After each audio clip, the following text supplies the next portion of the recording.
हमारे साथ कुछ युवा हैं जो मऊ जनपद से वाराणसी के लिए पैदल यात्रा कर रहे हैं। पर्यावरण की रक्षा के लिए नमामि गंगे का टी शर्ट पहने हुए हैं। किस तरह का पदयात्रा इन लोगों से बात करते हैं और जानते हैं। एक बार अपना परिचय बता दीजिए। मेरा नाम शैलेंद्र है, मैं एक शिक्षक हूँ और जीवन शैली में परिवर्तन करके कैसे अपने हम पर्यावरण को बचा सकते हैं, इसी के लिए हमारी यात्रा निकली है। और 2 लाइन की एक कविता है, बात जरूरी समझ लो भैया वरना कल पछताओगे, पेड़ नहीं होंगे तो सोचो तुम कैसे जी पाओगे। पेड़ों से फल फूल परिंदों को आश्रय मिलता है, इनसे ही आदिवासी लोगों का जीवन चलता है। वर्षा में सावन में बादल इनसे टकराते हैं, बारिश होती है नदियाँ ताल तलैये सब भर जाते हैं। वर्षों से नदियाँ हम सबकी प्यास बुझाती हैं, इन्हें सूखता देखा अब आंखें भर आती हैं। नदियों का सम्मान यही है, तट पर वृक्ष लगाओ। ये एक कविता है और इसमें अंतिम लाइन यही है, हम भारतवासी गायों को माता कहते हैं, पेड़ पूजते हैं, इनमें भी ईश्वर रहते हैं। तो इस पूरी कविता के माध्यम से पूरे नेचर को मैंने व्यक्त करने का प्रयास किया है कि अगर हम आज नहीं चेते, हमारे प्रधानमंत्री जी वास्तव में बहुत अच्छा कार्य कर रहे हैं, लेकिन धरातल पे उतारने के लिए हमारे स्कूल्स जो हैं, जो हमारे किंडरगार्टन स्कूल हैं, जो नर्सरी स्कूल्स हैं, जो 1 to 8 के स्कूल हैं, यहाँ पे इन्वायरमेंट साइंस को एक अनिवार्य रूप से व्यवहारिक बनाया जाए। पढ़ाया कम जाए, बच्चों से कहा जाए कि आप एक पेड़ लगाओ। हम टू द पॉइंट बात करेंगे।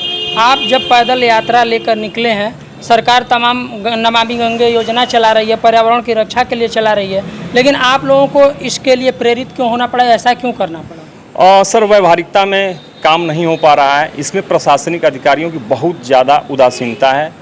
और मैं तो ये कहूँगा कि वो एक ब्यूटी पार्लर का उद्घाटन करने चले जा रहे हैं लोग, लेकिन ऐसी पदयात्रा में मेरे मऊ जनपद का कोई भी अधिकारी उस नदी के किनारे नहीं आया कि जो उत्तर प्रदेश की शिक्षकों द्वारा पर्यावरण की इतनी बड़ी यात्रा निकाली गई। न कोई हमारे ज़िले का मंत्री आया।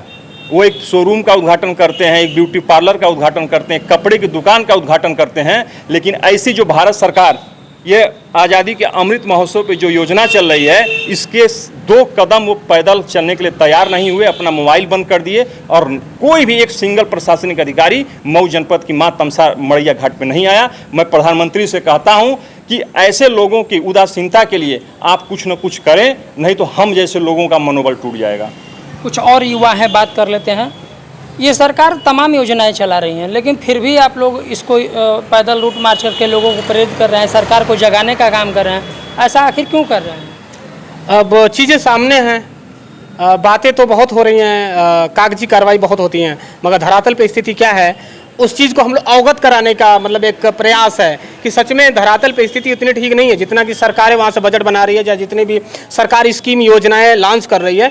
मगर जो धरातल पे यहाँ पे जो करने वाले प्रशासनिक अधिकारी हैं वो थोड़ा सा भी इंटरेस्टेड नहीं है, उनको कोई फ़र्क नहीं पड़ता, क्योंकि मोटी पगार है, मोटी पगार में रहने वाले, बड़ी गाड़ियों में घूमने वाले, उनको कोई फ़र्क नहीं पड़ता। 70% आबादी सांस ले पा रही है, नहीं ले पा रही है।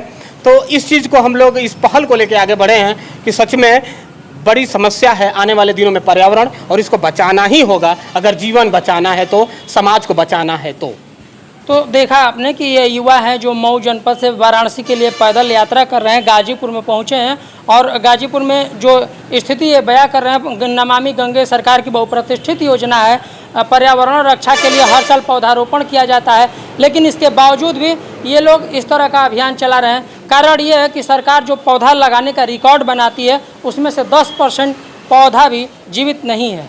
इसके प्रति सरकार क्या ठोस कदम उठाएगी या फिर इन युवाओं का अभियान ही बनकर रह जाएगा? गाजीपुर से शशिकांत तिवारी, पब्लिक वाइब के लिए।